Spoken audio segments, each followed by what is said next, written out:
चलो नहीं होगा, होगा तो अपने आप पूछ लेंगे। एक सेकंड, कौन आया? Meet NN and deny it button admit. Anchurai. Girls जल्दी आया करो। Speech mode beeps. पढ़ो काजल। तुम्हारी आंखों का बचपन खेलता था जब अल्हड़ में अदर के उड़ने भरा कुलेल, हारता था हंस हंस कर मन आह रे वह व्यतीत जीवन। तुम्हारी आंखों का बचपन साथ ले सहचर सरस वसंत चंक्रमर चंत मर करता मधुर दिगंत, देवता के सारे स्वयं उदक उठता और मलय पवन। तुम्हारी आंखों का बचपन स्निग्ध संकेतों में सुकुमार बिछल चल थक जाता तब हार, छिड़कता अपना गीलापन उसी रस में तिरता जीवन। तुम्हारी आंखों का बचपन आज भी है क्या नित्य किशोर इसी क्रीड़ा में भाव विभोर, सरलता का यह अपनापन आज भी है क्या मेरा धन। तुम्हारी आंखों का बचपन। इसके शब्दार्थ भी दिए होंगे, एक बार पढ़ लो ताकि कविता के बीच में हमें उतना नहीं Speech देखना mode पड़ेगा। talk. Button admit. सिर्फ इसी कविता का दे। Kashi Gupta. मैम मेरे में तो नहीं है। नहीं है तो कोई बात नहीं, औरों के भी नहीं होगा क्योंकि सबके पास तो यही पीडीएफ है। अभी कोई बुक खरीद पाया है या नहीं? गर्ल्स आप सबसे बात कर रही हूँ, कोई बुक खरीद पाया है अभी तक? No ma'am. उसी से पढ़ रहे हो नो सब? मैम। ओके। अच्छा तो ऐसे करो काजल, इसका थोड़ा थोड़ा पढ़ो, एक एक लाइन। पहले मैं इस कविता का पहले बता देती हूँ, जो शीर्षक है उस पर थोड़ी सी बात कर लेती हूँ और इसके बाद फिर एक एक line. Wahifa Bajajar has raised a hand. कौन हैंड खड़ा कर रहा है? Speech mode off. बोलो, हाथ कौन खड़ा कर रहा था? नो। चलिए, तो जैसा कि इस कविता के शीर्षक से आपको क्लियर है कि तुम्हारी आंखों का बचपन। आपको पिछली कविता में ही बताया था कि कवि प्रेम और सौंदर्य का कवि है, जो प्रेम भी करता है और सौंदर्य को बहुत ही सूक्ष्म दृष्टि से देखता है। छायावादी कवि प्रेम और सौंदर्य का पुजारी होता है। प्रसाद और निराला इस छायावादी कवि हैं, और बल्कि चार जो मुख्य कवि माने जाते हैं छायावाद के, सुमित्रा नंदन पंत, महादेवी वर्मा और ये दोनों कवि जो आपके पाठ्यक्रम में लगे हुए हैं। तो छायावाद के चार प्रमुख कवियों में से दो तो लगे ही हैं। तो आप देखेंगे कि ये मैंने पहले बताया भी था कि कवि जहाँ एक और प्रकृति का मानवीकरण करता है, वहीं जब किसी मानव की भी बारे में वर्णन करता है तो उसमें भी वो इतना तन्मयता से करता है कि जैसे प्रकृति के पूरे उल्लास को वहां पर भी उड़ेल देता है। तो यहाँ पर जो एक मानवीय वर्णन है, तुम्हारी आंखों का बचपन, जो बचपन की किसी लड़की का जो खेल, अटखेलियां, अल्हड़पन, शरारतें आदि कवि को सब याद आ रहा है, और उसमें कितना उल्लास, कितना आनंद, कितनी प्रफुल्लता देख रहा है कवि, वो हमें इस कविता से मालूम होगा। Speech mode beeps. एक सेकेंड, Speech mode talk. बीच में आते रहते हैं। Button admit. Akansha Singh. आकांक्षा, यस मैम। क्या टाइम हो रहा है? मैम वो कुछ नेटवर्क इशू हो रहा था, इसकी वजह से नहीं आ पा रही थी मैम। अच्छा, Speech mode beeps. है ना। तो हम तुम्हारी आंखों का बचपन पढ़ रहे हैं। इसमें सबसे ज्यादा जो कवि का ध्यान जा रहा है वो आंखों पर जा रहा है। एक चीज और बता दूं, पीछे आप रीतिकालीन कविता मेरे ख्याल से पढ़ के आए हैं, उत्तर मध्यकालीन कविता। पढ़कर आए हैं ना?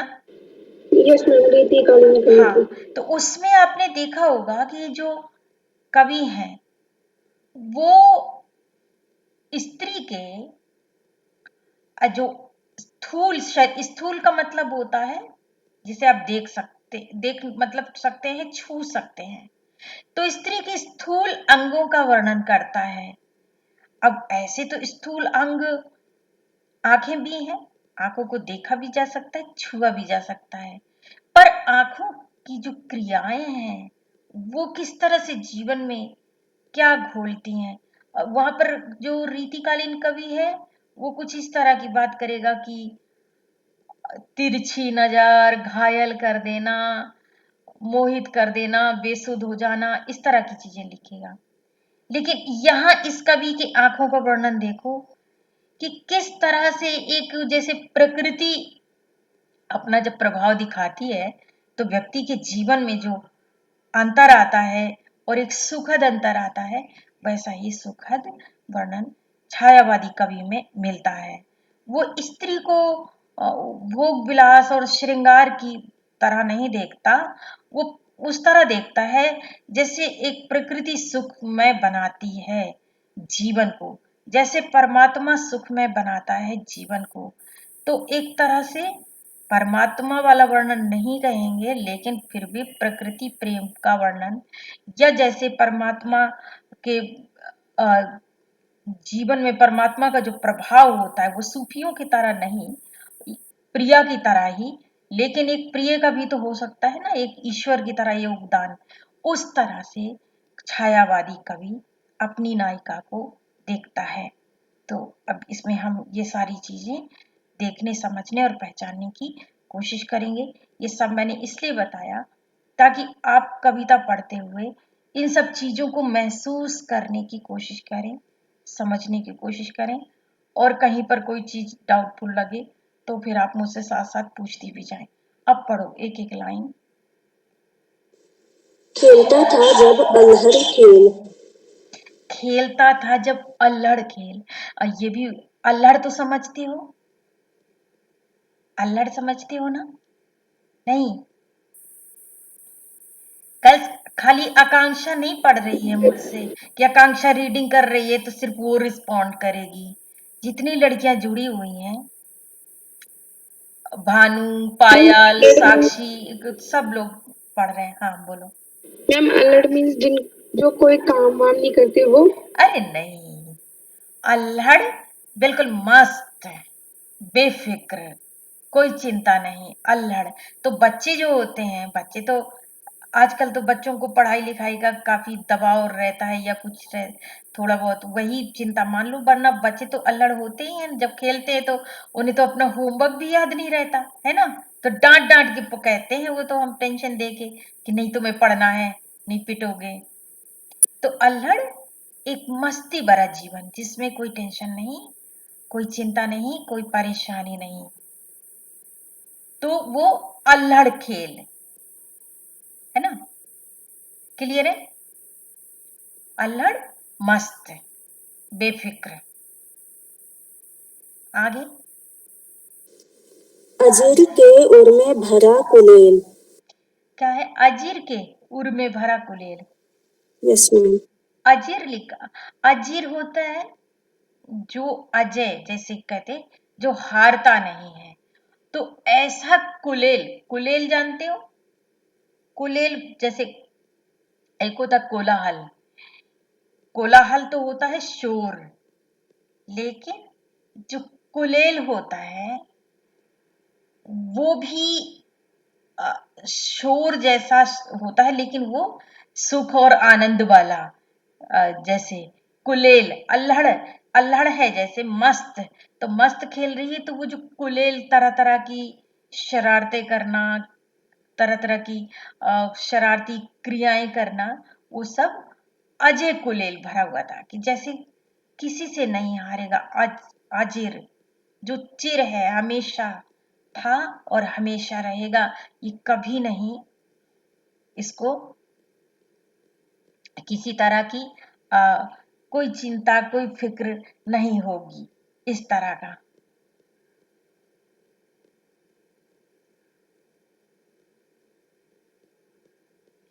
मैम आगे पढ़ें।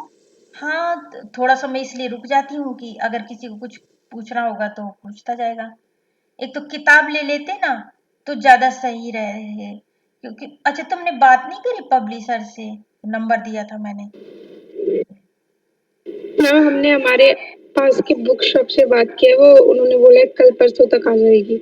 तो ठीक है, उससे क्या है ना कि फटाफट पेज पलट के वहां जैसे शब्दार्थ अलग जगह दिए होते हैं तो वहां से थोड़ा बहुत शब्दार्थ भी हम देखते जाएं। और क्योंकि कई बार क्या होता है कि एक ही शब्द के कई तरह के अर्थ निकल रहे होते हैं, तो थोड़े बहुत शब्दार्थ भी पता रहते हैं। और ये पीडीएफ में तो फोन से पढ़ रहे होंगे तो उतना सही से हो रहा है कि नहीं तो ठीक रहता है। चलो नेक्स्ट लाइन पढ़ो। हारता था हंस हंस कर मन।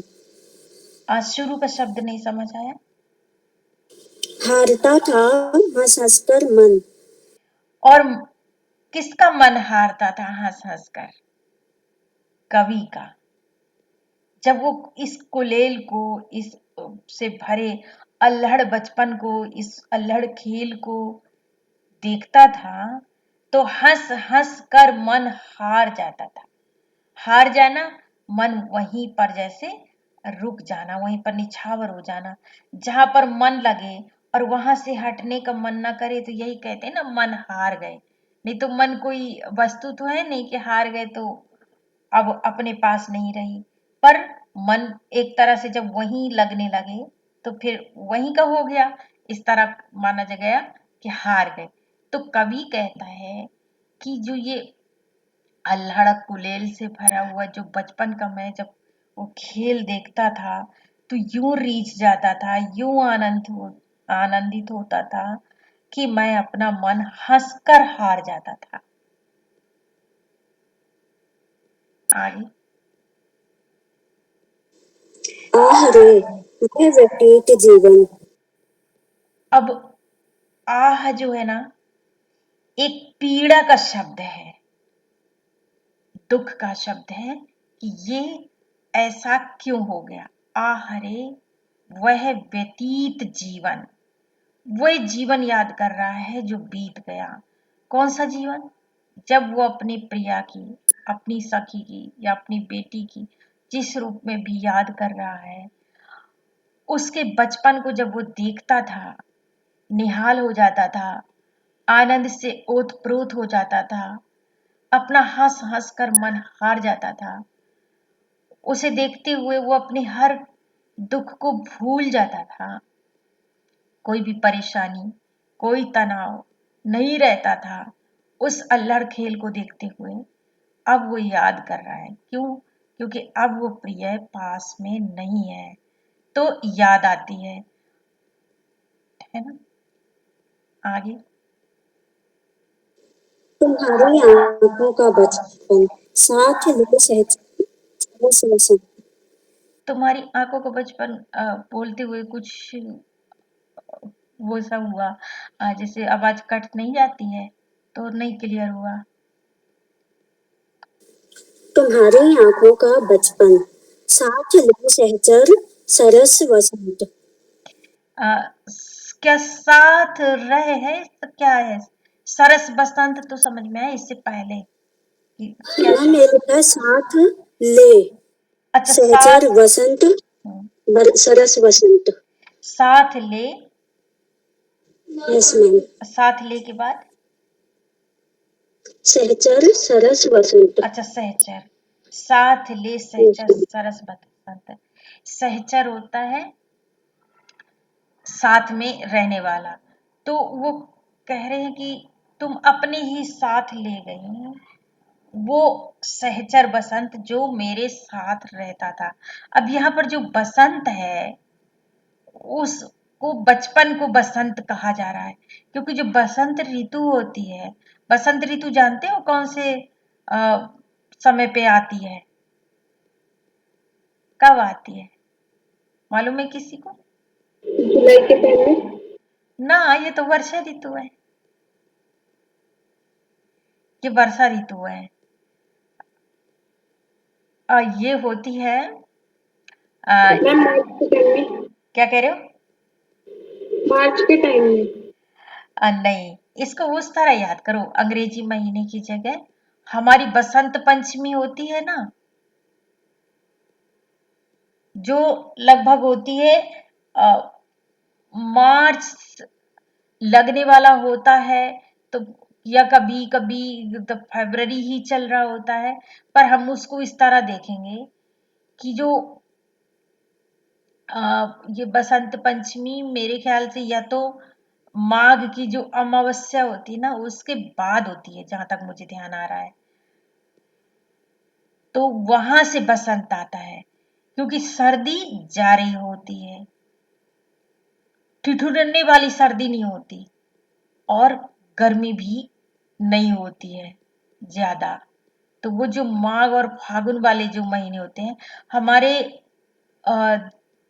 साल में 12 महीने होते हैं, तो 12 महीने में दो दो महीनों की ऋतुएं मानी गई हैं। अब आजकल इन चीजों का ज्यादा ज्ञान रह नहीं गया, क्योंकि इस तरह से ना तो कोई बोलता है, ना इतना ज्यादा कहीं पढ़ने को करने को मिलता नहीं है, सब कुछ वैसे अंग्रेजी से हो गया ना, कैलेंडर से लेके सब कुछ, तो इतना नहीं पता रहता। लेकिन दो दो महीनों की ऋतुएं होती हैं, तो ये जो माघ और फागुन वाले महीने हैं, ये बसंत ऋतु कहा जाता है। इसमें जहाँ एक ओर पत्ते झड़ते हैं, वहीं दूसरी ओर नए नए फूल आते हैं, फसलें लहलहाती हैं और सब कुछ बड़ा सुखद सा लगता है। काम करने में भी मन लगता है, श्रृंगार करने में मन लगता है, लोग काफी सजने संवरने लग जाते Speech हैं, mode talk. Button admit. क्योंकि जो भयंकर Speech सर्दी mode off. थी उससे निजात मिल गई होती है, कि जो बुरी तरह वाली सर्दी नहीं होती और अभी गर्मी भी नहीं आई होती, तो बहुत ही अच्छा मौसम, अच्छा स्वास्थ्य, तो अच्छा मूड होता है। तो इसीलिए इस बसंत को साल भर की में जो 6 हमारी ऋतुएं होती हैं, बसंत को राजा कहा गया है। तो जिस तरह बसंत राजा है ऋतुओं में, उसी तरह से व्यक्ति के जीवन में जो व्यक्ति का बचपन है वो राजा है, क्योंकि बचपन में ही व्यक्ति अल्हड़ होता है, कोलाहल से भरा होता है, निश्चिंत होता है, मस्त होता है। फिर जैसे जैसे बड़ा होता है तो कई तरह की चिंताएं घेरती चली जाती हैं, जिम्मेदारियां मिलती चली जाती हैं, ठीक है। इसीलिए उन्होंने कहा कि तुम्हारे साथ रहने से, है ना, जो प्रिया की जिन आंखों को और जिस बचपन को याद कर रहा है कवि, जब वो साथ थी तो उनके साथ जैसे कि बसंत था, उनको इतनी खुशी मिलती थी, इतना मन आनंदित रहता था, इतना उत्साह से भरा हुआ रहता था कि लगता था कि जैसे साथ में बसंत है। लेकिन जब वो गई तो अपने साथ वो सहचर, उस साथ में जो रहने वाला बसंत भी ले गई, कवि के जीवन का वो बसंत, कवि के जीवन की खुशियां भी वो साथ ले गई, ये कहने का मतलब है। आगे चंक्रमण करता मधुर दिगंत। क्या करता मधुर दिगंत? चंक्रमण। संक्रमण या संक्रमण, ये समझ नहीं आ रहा वर्ड है। मैम चंक्रमण। संक्रमण यस मैम। स्पेल करो जरा, ये शब्द तो लग रहा कहीं ये तो मिसप्रिंट है या बोलने में थोड़ी कुछ परेशानी हो रही है। मैम चंक्रमण लिखा है यहाँ पे। स्पेल कर दो, स्पेल कर दो, समझने की कोशिश करूंगी, क्योंकि केएल पचौरी की किताबों में ना मिसप्रिंटिंग बहुत ज्यादा होती है। एक बार स्पेल करो, शायद कुछ समझ में आए कि क्या हो सकता है। मैम मैम इसमें चंक्रमण ही लिखा है। अरे तो स्पेल तो करो, स्पेल करना तो समझती हो ना, हिंदी की स्पेलिंग को स्पेल करो, कैसे लिखा है उसको स्पेल करो ना। मैम चा हाँ, ना ना पक्का। आधा या पूरा? मैम आधा है। अच्छा, चंद्र बिंदु है मैम। हाँ तो चंद्र होगा ना, चंद्र तो नहीं मैम कह, ठीक मैम है। यहाँ पे का बना हुआ है। अच्छा एक सेकेंड, चा आधा ना, फिर रा फिर माँ। रा आधा ना यस क्या? मैम। हाँ ठीक है। फिर माँ। हाँ च हाँ आराम। आना। Speech mode beeps. कौन आया? Speech mode talk. Button admit. Nikki Rajput. Outside. निकी इसी क्लास में हो? Speech mode beeps. निकी ऑनर्स आधुनिक कविता ऑनर्स में हो क्या? तुम्हारी क्लास में निकी है? Yes ma'am. ओके, क्योंकि वो तो बोल नहीं रही या सुन नहीं रही, जो भी हो, क्योंकि मैम बोला तो उसने। मन नहीं सुना। तुमने सुना? बोला है, मुझे नहीं सुना। हो सकता है मुझे सुनाई नहीं दिया, मुझे तो कोई आवाज नहीं आई। क्योंकि क्या है ना, कई लड़कियां प्रोग्राम में भी है मेरे पास इसी नाम की, तो कई बार लड़कियां पता नहीं कैसे ट्राई करती रहती हैं लिंक को, तो ज्वाइन हो जाती हैं, क्योंकि लिंक तो वही रहता है, तो इसीलिए मैं पूछ लेती हूँ कि है क्या। जैसे दीपिका से पूछा था, उसमें भी एक दीपिका यादव, तो मैंने सोचा कहीं गलती से ना रही हूँ। नेकी जल्दी आया करो प्लीज। कल से ओके मैम। हाँ। अच्छा, चा अदनार, ये पता नहीं क्या वर्ड है, ये वर्ड खैर समझ नहीं आ रहा मुझे, लेकिन ये पूरी लाइन पढ़ दो, उसके आधार पे जो होगा भी समझा देती हूँ, फिर बाद में इस अर्थ की खोजबीन करी जाएगी। चक्रमर करता मधुर दिगंत। देखिए, जो मधुर तो आप समझ ही रहे हैं, मधुर मतलब मधुर क्या होता है? मधुर मधुर क्या हो सकता है? क्या बोल रहे थे? कोई बोल रहा था कुछ? मधुर मतलब मीठा। मीठा। हाँ, मधु मधु क्या होता है? मधु जानते हो? शहद। यस, तो मधु से बना मधुर। मधु तो मीठा हो गया, लेकिन मधुर क्या हो गया? मीठापन, मिठास, यहाँ पर विशेषण हो गया। दिगंत क्या होता है? दिगंत जानते हो? दिग पहले दिग क्या होता है? दिग, दिगंत बाद में सोचना। दिग को होता है दिशाएं। दिशाएं जैसे पूरब, पश्चिम, उत्तर, दक्षिण बोलते हैं ना, दिशाओं को बोलते हैं दिग। दिगंत दिशाओं के अंत तक, जहां पर दिशाएं खत्म होती हैं। तो कवि को ऐसा लगता है कि ये जो वर्ड है, एक वर्ड मुझे नहीं आ रहा, इसलिए मुझे पूरी लाइन का अर्थ लेने में दिक्कत हो रही है, तो मैं दोनों अर्थ बताती हूँ, ताकि अब उसका जब अर्थ पता चलेगा तो गलत नहीं होगा। देखो, अगर इसका अर्थ दुख में होगा, हो सकता है आगे कविता पढ़ के हमें पता भी चल जाए। अगर इसका अर्थ दुख का होगा, कोई जो भी वर्ड हम पढ़ रहे हैं, चरमन ने करके पता नहीं क्या चरण में ऐसे कुछ वर्ड बन रहा है उसका, तो अगर दुख में होगा तो कवि को इस समय अपने उन आंखों के बचपन को जो दूर हो गया है, वो प्रिया जो दूर हो गई और उसका बचपन दूर हो गया, उससे ऐसा लगता है कि जैसे दिशाओं के अंत तक, मतलब सब जगह दुख ही दुख है, अब कहीं आनंद नहीं है, कोई उल्लास नहीं है। और अगर ऐसी, क्या कह रहे हो? मैम बुक के अंदर चंक्रमण का मतलब लिखा है घूमना। अच्छा, घूमना तो यस मैम। चक्र होना चाहिए था इसको, क्योंकि चक्र घूमता है, चक्र मतलब पहिया होता है, और यस मैम, चक्र पीछे पीछे नाव की बिंदी नहीं लगी हुई, चक्रमण ही लिखा है। हाँ वही, उसीलिए तो थोड़ा सा भ्रम हो गया ना। अब पढ़ो इसका पूरा अर्थ, वो अर्थ कह रही हूँ, लाइन एक बार फिर से पढ़ दो इसकी। चक्रमण करता मधुर दिगंत। और जब तो वो बचपन, जब हंसता था, वो खेलता था, वो उछलती थी, कूदती थी बचपन के अल्हड़पन में, तब ऐसे लगता था कि जैसे पूरी दिशाओं के अंत तक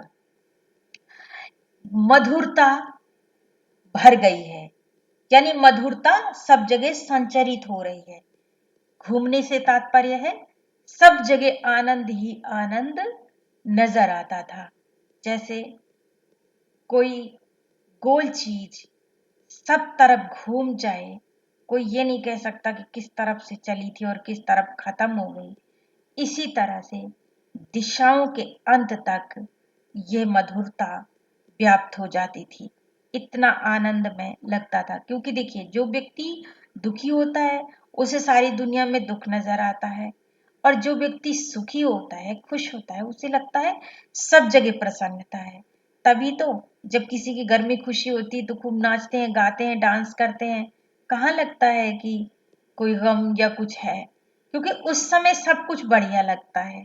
जब कोई दुखी होता है तो वो सब नहीं कर पाता, क्योंकि उसके लिए तो वही दुनिया है ना। तो कवि को यही लगता है कि दिशाओं के अंत तक सब जगह ये मधुरता व्याप्त थी, मिठास व्याप्त थी। अब ये मधुरता और मिठास क्या है? अपनी खुशी और आनंद की, प्रसन्नता की। Next line. गूंजता किलकारी निस्वन। और गूंजती थी किलकारी। किलकारी क्या होती है? मैम हंसी। मैम हाँ, जैसे कोई बच्चा रोता है। रोना नहीं होता, हंसी होती है, लेकिन वैसी वाली हंसी नहीं जैसे जो हम लोग कई बार रावण की तरह हंसते हैं। वो बड़ी मीठी मीठी जो किलकारी, जो कि किलकना जैसा होता है ना, अंदर से जो फूट फूट के बच्चा बिल्कुल निश्चल सी हंसी हंसता है ना। बच्चे की हंसी कितनी मधुर होती है, तो उसको किलकारी बोलते हैं। किलकना, वो हा हा करके नहीं हंस रहा होता है, लेकिन वो हंस रहा होता है वैसे, मतलब अभिव्यक्त करना बड़ा मुश्किल है, महसूस करना शायद आसान हो। अपने बच्चों को हंसते हुए देखा हो तो वो बड़े मीठेपन से तुतलाते हुए, बोलते हुए, शरारते करते हुए, मतलब बच्चे से मेरा मतलब है कि वो बच्चा 7-8 साल तक इसी तरह रहता है। चार जब से वो बोलना सीखता है, 4-5 महीने से सीखना शुरू कर देता है, और इसके बाद उसकी जो हंसी, उसका सब कुछ इस तरह होता है। तो जो बड़े उससे मधुरता से जो हंसी आती है, जैसे बच्चों को कुछ करो तो कैसे नहीं हंसते, हा हा हा, मतलब वैसे हमसे नहीं बनेगा। गुदगुदी करो, कुछ शरारत करो, कुछ करो तो हंसते हैं, तो उसको किलकारी बोलते हैं, बच्चों की हंसी को।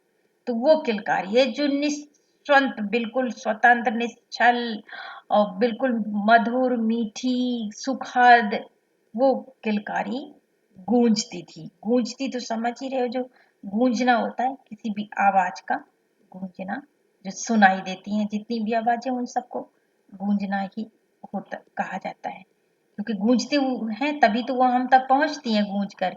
तरंगे मतलब ध्वनि तरंगे जो हम तक आती हैं, वो गूंज कर ही आती हैं।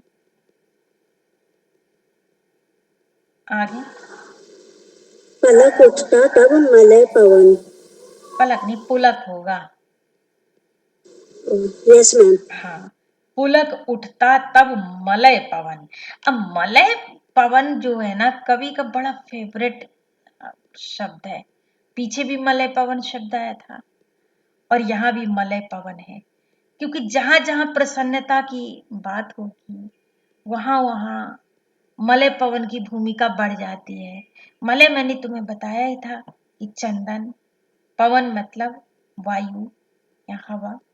अब मलय पवन जब कह दिया गया, मतलब चंदन वृक्षों से टकराकर आने वाली हवा।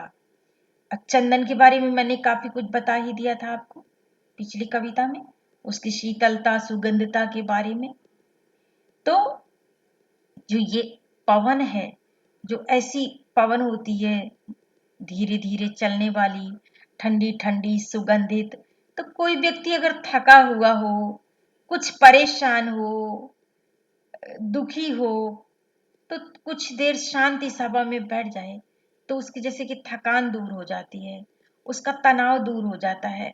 तो उस मलय पवन की तरह, इस लाइन को एक बार फिर से पढ़ना। पुलक उठता तब मलय पवन।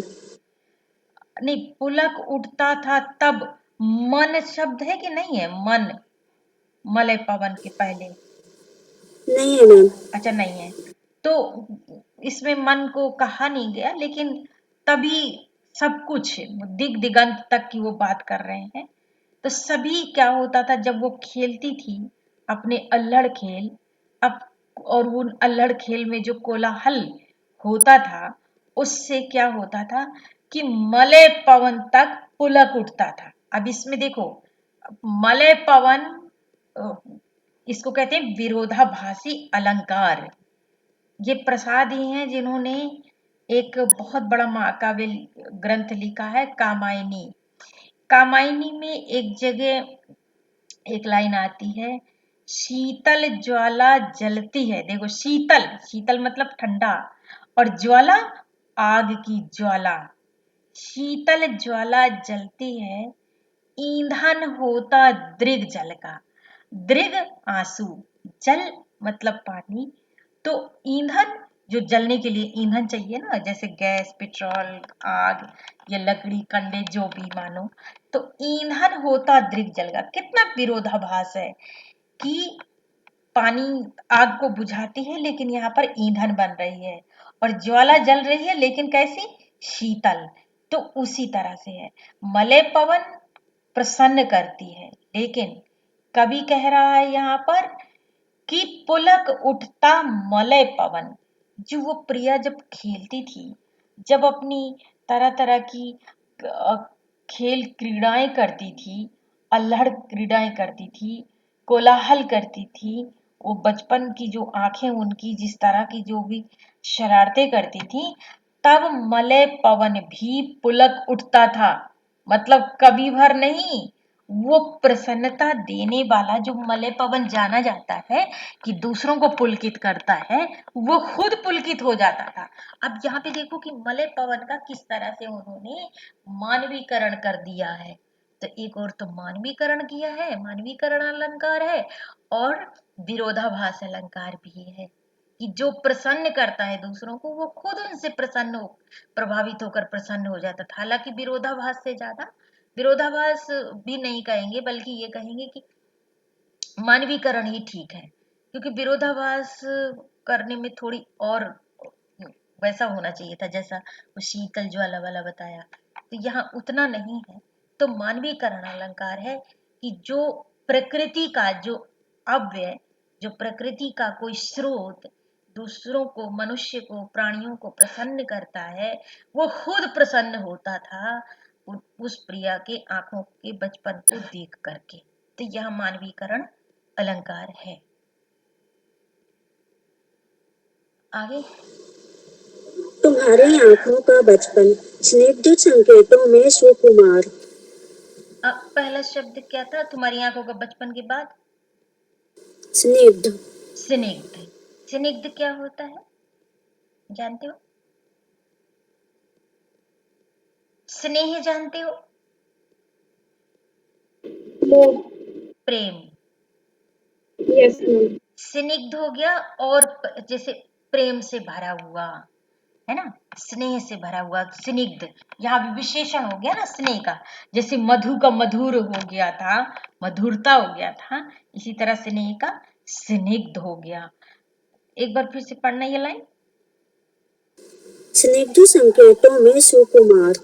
स्निग्ध संकेतों में सुकुमार। वो जो स्निग्ध संकेत करती थी किसी भी तरह के, कोई शरारत करने के लिए, कहीं चलने के लिए, छुपने के लिए, कई जो खेल खेलने में क्या क्या बहुत कुछ तरह तरह की क्या क्या क्रियाएं होती हैं, तो वो कभी लिखेगा नहीं ना, ये सब कुछ हमें महसूस करना होगा। तो वो जो स्निग्ध संकेत, सुकुमार, बहुत कोमल होते थे। सुकुमार, सुकुमार कोमल के लिए है ये शब्द। आगे, बिछल चल थक जाता तब हार। क्या बिछल? Yes ma'am. बिछल क्या है आगे? चल थक जाता तब हार। अच्छा, बिछल चल थक जाता तब हार। ये बिछल, यस मैम। बिछल का क्या हो सकता है? मेरे ख्याल से गति न करने से होगा। देखना जरा इसका शब्दार्थ दिया है क्या?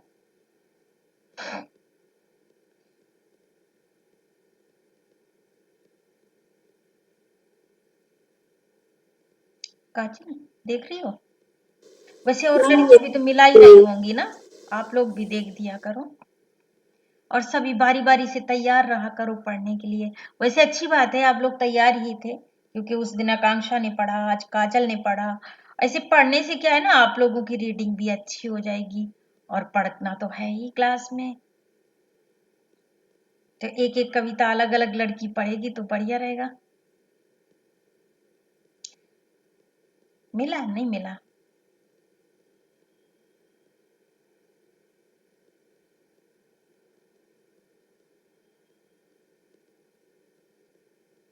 मिला काजल? No ma'am. दिया ही नहीं होगा शायद। यस मैम, मेरे में तो नहीं है। हाँ, एक बार इस लाइन को पढ़ो, मैं थोड़ा सोच समझने की कोशिश करती हूँ। बिछल चल थक जाता तब हार। जो ये खेल और कोलाहल था, इसे अविचल रूप से, मतलब बिना रुके, विचल हुए, मतलब बिना विचलित हुए, बिना थके, जैसे खेलते खेलते, चल रहते रहते, मतलब गति करते करते, और फिर थक जाता हार, फिर हार करके कभी जैसे थक जाता उसके साथ आनंदित होते होते। और ये जो थकना है ना, ये वैसा वाला थकना नहीं है परेशान होने वाला, ये शिथिल जैसे होना कहते हैं ना, कि बहुत अभी थोड़ा सा हंसते भी जा रहे हैं, प्रसन्न भी हैं, खुश भी हैं, और सोचते हैं कि बहुत थक गए। जैसे अगर याद हो तो बचपन में हम सब खेलते थे कई तरह की खेल, और खेलते खेलते फिर बैठ जाते थे, और फिर उनको हार गया, है ना, तो वो उस तरह का हार जाना।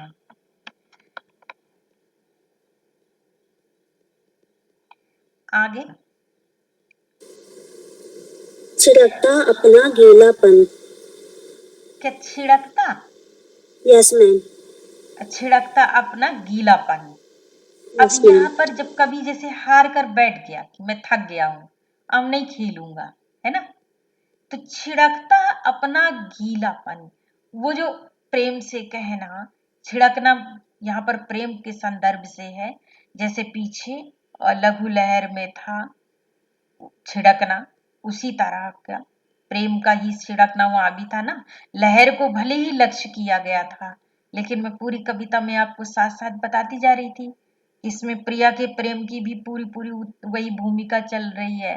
तो इसी तरह से अब गीलापन क्या, जैसे वहां पर लहरों और पानी की कल्पना की गई थी, तो प्रेम में भी तो उसी तरह वर्षा और पानी की कल्पना कर रहा है ना कवि, क्योंकि स्निग्ध, स्निग्ध कैसे होता है, नमी से, पानी से, स्निग्धता का मतलब वही है। जैसे मान लो आपको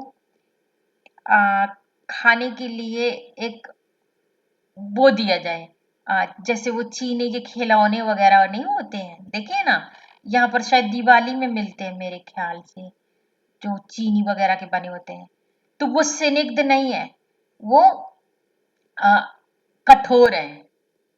लेकिन अगर आपको हलवा या जैसे वैसी मिठाइयाँ मिलती हैं, कलाकंद दिया जाए, तो वो स्निग्ध है क्योंकि उनमें नमी है, इसीलिए वो मुलायम है, सॉफ्ट है। तो इसी तरह से तो उनका जो वो जब वो थक कर बैठ जाते हैं हार करके, तो वो छिड़कता, वो स्निग्ध, वो गीलापन, मतलब प्रेम से चलो और खेलो, नहीं एक दाम तो दे दो, थोड़ा और, नहीं प्लीज, तो उससे कवि को बहुत खुशी होती थी, बहुत आनंद मिलता था, बहुत अच्छा लगता था जब वो अपना वो गीलापन, मतलब वो जो स्नेह उन पर जो छिड़कती थी। आगे है अभी? Yes ma'am. अच्छा, उसी रस में कल हम तिलका पढ़ते जा जीवन। रहे हैं और सबको पूरा क्लियर होता जा रहा है, नहीं तो फिर साथ साथ पूछते जाओ ना, नहीं तो फिर पीछे पीछे आके लाइनें फिर से पढ़नी पड़ेंगी जहां से कुछ पूछोगे। सबको क्लियर होता जा रहा है? Yes ma'am. यस सबको? मैम। कोई भी तो चाय पीने तो नहीं चला गया? No ma'am. पीना हो तो यहीं पे पी लेना साथ साथ, बनाने मत जाना, ठीक है? और बढ़िया बढ़िया मस्त होके पढ़ो तुम भी, बचपन की तरह ही, कोई टेंशन लेके नहीं। जिसको जो भी क्लियर नहीं हो तो प्लीज पूछते जाना। मुझे अब सबके नाम तो क्या लेती रहूं, फिर नाम लूंगी तो कोई कोई भूल भी जाऊंगी। सबको पायल क्लियर हो रहा है? पायल खाना बनाने गई क्या? Bhanu no ma'am. यहीं पे है? Yes ma'am. क्लियर हो रहा है? Yes ma'am. भानु, भानु हाँ जी कहाँ है? मैम। क्लियर हाँ हो जी रहा है मैम, ना? नहीं। हैं? क्या कह यस रही मैम। हो? ओके, मैंने सोचा कह रही हूँ नहीं हो रहा। ठीक है, तो काजल पढ़ो आगे। उसी रस में तिलता जीवन। और उसी रस में तीरता मतलब तैरता, उसी रस में, रस यहाँ काव्य का रस क्या होता है? आनंद। एक बार रस के बारे में मैंने कोई प्रश्न दिया था अपने स्टूडेंट को, बहुत पहले की बात है, जब वो काव्य की वो नहीं है रस अलंकार वगैरह वगैरह, लड़की ने पढ़ा ही नहीं होगा, लिखा, मैंने प्रश्न दिया था कि कितने प्रकार का रस होते हैं, तो उसने बताया कि रस कई प्रकार के होते हैं, जैसे आम रस होता है, गन्ना का रस होता है। मैंने कहा हे भगवान, ये तो मुझे पता ही नहीं था। तो यहाँ पर भी वही रस है, आम गन्ने का नहीं, आनंद का, जो काव्य सुख का रस होता है। तो उसी में जीवन तैरता था, उसी में उसके खेलों को देख के ऐसे लगता था जैसे सब कुछ मिल गया। और कवि का ये वर्णन कुछ ऐसे लग रहा है कि जैसे किसी बेटी जैसे बचपन को याद कर रहा हो, जैसे अपनी बेटी का बचपन याद आ रहा हो, या छोटी बहन का, कुछ इस तरह से लग रहा है इस कविता को पढ़ते हुए। क्लियर है लाइन? आगे पढ़ो। तुम्हारी आंखों का बचपन आज भी है क्या नित्य किशोर। ये तुम्हारी आंखों के बचपन के बाद क्या वर्ड था वो नहीं समझ में। आज भी है क्या नित्य किशोर। अच्छा, आज भी है क्या नित्य किशोर। किशोर तो समझ रहे हो, जो किशोरावस्था होती है ना, वो जो लगभग 12 साल से 16 साल तक मेरे ख्याल से मानी जाती है किशोरावस्था। आजकल 18 साल भी मान सकते हैं, इसलिए आजकल मान सकते हैं क्योंकि पहले तो लड़कियों को 16 साल में मान लिया जाता था कि शादी के योग्य हो गई हैं, लेकिन अब 18 साल में माना जाता है। तो इसीलिए मैंने पहले 2 साल कहा और फिर अब 2 साल बढ़ा दिए। तो जो किशोर नित्य, क्या वो जैसे पहले हर रोज वही उल्लास, वही आनंद, वही प्रसन्नता, वैसे ही खेल और नया नयापन जो होता था नित्य प्रति, एक अलग ही आनंद, क्या वही नित्य किशोरपन वो अभी भी होगा? मतलब ये जितना कुछ कवि वर्णन कर रहा था वो बचपन से लेके किशोर तक का था। हम्म, तो क्या अभी भी ऐसा होगा? क्योंकि जिस प्रिया को याद कर रहा है ये काफी समय बाद की बात होगी, तो ऑब्वियसली वो तो बड़ी हो गई होगी, अभी उनके पास है नहीं, लेकिन बड़ी हो गई होगी।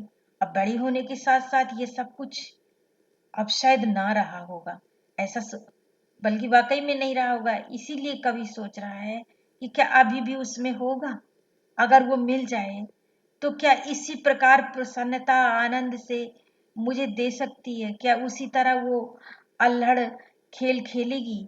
क्या उसी तरह कोलाहल करेगी जैसे छोटे बच्चे बड़े निश्चंक उत्सुकता से चिल्ला जाते हैं, हंसते हैं, शरारत करते हैं, शोर मचाते हैं, क्या वैसा हो पाएगा?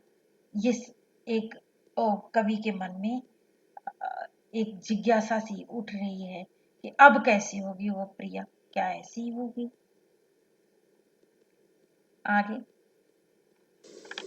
इसी क्रीड़ा में भाव विभोर क्या है पहला शब्द? इसी क्रीड़ा में भाव विभोर हाँ, आगे उसी को कंटिन्यू कर रहा है कवि। इसी क्रीड़ा में भाव विभोर। क्रीड़ा क्रीड़ा क्या होता है? क्रीड़ा का मीनिंग जानते हो? क्रीड़ा मतलब खेल। क्या इसी तरह के खेलों में अभी भी मन भाव विभोर होता होगा उसका? क्योंकि भाव विभोर होना, खूब कभी तो प्रसन्नता से हंसते रहना या किसी चीज में मग्न हो जाना, मस्ती करना, तो भाव विभोर होना और भाव विभोर करना दोनों ही बातें जो होती थी उस समय, क्या अभी भी उसी तरह की क्रीड़ा में होती होंगी? उसी तरह का खेल खेल करके वो सब करती होगी, वैसा ही सब होता होगा? ये भी आगे उसी जो हमने पहले जो जिज्ञासा पहले लाइन में पढ़ी थी, इससे पहले वाली में, उसी को आगे विस्तार दे रहा है कवि। सरलता का यह अपनापन और सरलता तो है ही, है ना? बच्चों से ज्यादा कौन सरल होता है? बच्चों को सारे छल कपट झूठ ये सब संसार में बड़े लोग ही सिखा देते हैं, जो बड़े हो चुके हैं। जब बचपन में वो भी छोटे थे तब वो भी निश्चल थे, बाद में अपने बड़ों से उन्होंने सीखा, बाद में फिर उन्होंने सिखाया। नहीं, ये कौन है जो 1 घंटे बाद आना चाहता है? क्या है? Speech mode talk. Button admit. Shivani Singh. Out. Shivani, आगे से गर्ल्स मैं देखो एंट्री नहीं लिया करूंगी, अभी तो वार्निंग देती जा रही हूँ, आप इस चीज को ध्यान नहीं दे रहे हो। जल्दी आया करो, एक कविता खत्म होने वाली, अब आप आ रहे हो। सॉरी मैम नुकसान तो तुम्हारा भी हुआ है कि नहीं, है ना? यस मैम हाँ, तो ऐसा यस नहीं मैम करो। हाँ ठीक, आगे से जल्दी चाय नाश्ता करके आ जाया करो। Speech mode beeps. Sorry okay. कौन सी लाइन पढ़ी थी? वही था ना, भाव विभोर वाली थी ना आकांक्षा? मैम सरलता का यह अपनापन अच्छा हाँ, सरलता का अपनापन, तो वो भी उसी में वही कंटिन्यू है कि जो सरलता पहले थी, निश्चलता थी, क्या वो आज भी वो सरलता का अपनापन होगा? मतलब सरलता के साथ साथ वो अपनापन होगा कि कभी अगर हार करके भी बैठ जाता था तो उससे प्यार से फिर से खेलने के लिए फिर से उत्साहित करती थी, फिर से अपनी शरारतों में वो इतना खो देती थी कि कभी भी शरारती हो जाता था, कभी भी कोलाहल करता था। जब बच्चे खेलते हैं तो दूसरे को भी उसी तरह बना लेते हैं ना। कैसे बना लेते हैं? सरलता से और अपनेपन से, निश्चलता और अपनेपन से। तो क्या वो सरलता, वो अपनापन आज भी होगा? जैसे कवि ने ये सोचा कि क्या वो नित्य किशोर आज भी होगा? क्या वो अल्हड़ का जो बचपना था, क्या आज भी होगा? तो उसी के कंटिन्यू में वो ये भी सोच रहा है कि क्या वो सरल अपनापन भी आज भी होगा, क्योंकि ज्यादातर तो बचपन में ही सरल होते हैं।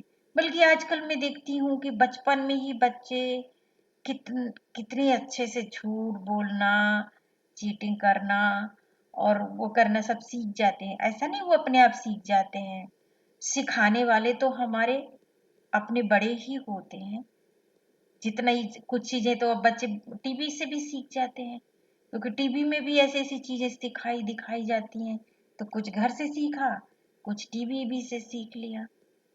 इसीलिए नहीं तो बच्चे बचपन में बहुत भोले होते हैं, तभी तो उन्हें भगवान का रूप कहा गया है, बच्चे मन के सच्चे। आगे आज भी है क्या मेरा धन तुम्हारी आंखों का बचपन आज भी है क्या मेरा धन, वो जो आंखों का बचपन था ना, वो लगता था कि जैसे अपनी पूंजी है, अपना धन है। कभी ये नहीं लगता था कि इसे कोई छीन लेगा या कोई दूर हो जाएगा या खो जाएगा। जैसे पहले सब कुछ अपना था, वो खेल, वो शरारतें, वो रूठना, वो मनाना, वो सब कुछ है। क्या आज भी वो आंखों का जो बचपन है वो अपना ही धन है? ऐसा इसलिए सोचा जा रहा है कि जैसे कि मैंने तुम्हें बताया कि ये कोई या तो छोटी बहन या बेटी है जिसे प्रिया बहुत प्रिय है कवि को। प्रिया का मतलब सिर्फ प्रेमिका नहीं होता, जो प्रिय होगा वही प्रिया हो जाएगा। तो जिस प्रिया को वो याद कर रहा है, अब वो पास में नहीं है, तो पास में नहीं है तो कहाँ, ससुराल वगैरह गई, है ना। तो जब कोई भी लड़की जब ससुराल चली जाती है, दूर चली जाती है, और फिर इसके बाद उसका भाई, उसका मित्र, यहाँ तक कि कई बार उसका पिता भी उसके सामने जाता है तो बहुत औपचारिक रहना पड़ता है ताकि ससुराल वाले कुछ ना कहें, ससुराल वालों को बुरा ना लगे। ये भी एक कारण होता है। दूसरा ये भी होता है कि उस घर में रहते रहते फिर वहाँ का हो जाना होता है बहुत कुछ उस हिसाब से। तो कितनी चीजें बदल जाती हैं। तो कवि को लग रहा है कि क्या आज भी उसी तरह से वो अपनापन होगा, उतना ही निश्चित? बहुत मुश्किल है।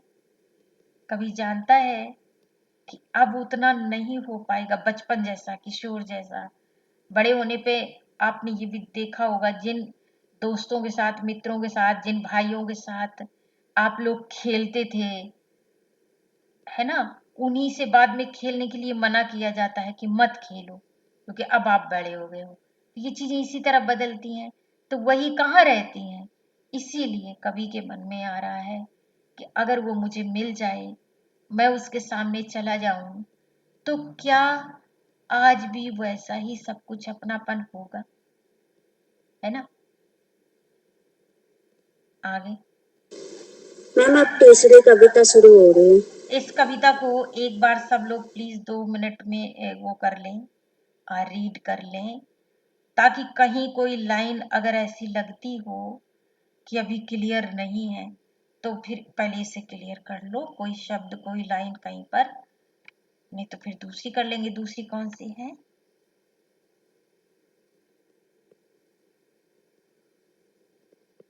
दूसरी कविता कौन सी है मैम जो इसके आगे चलेगी? अरे कहीं देखा है अच्छा, मुझे प्यार तुमने करने वाले मुझे को। प्यार करने वाले को। ये भी छोटी है ना? Yes ma'am. ठीक है, तो पढ़ लेंगे, पहले एक बार रीड कर लो इसे। मैं 2 मिनट चुपचाप हूँ। Speech mode talk. OBS 2. OBS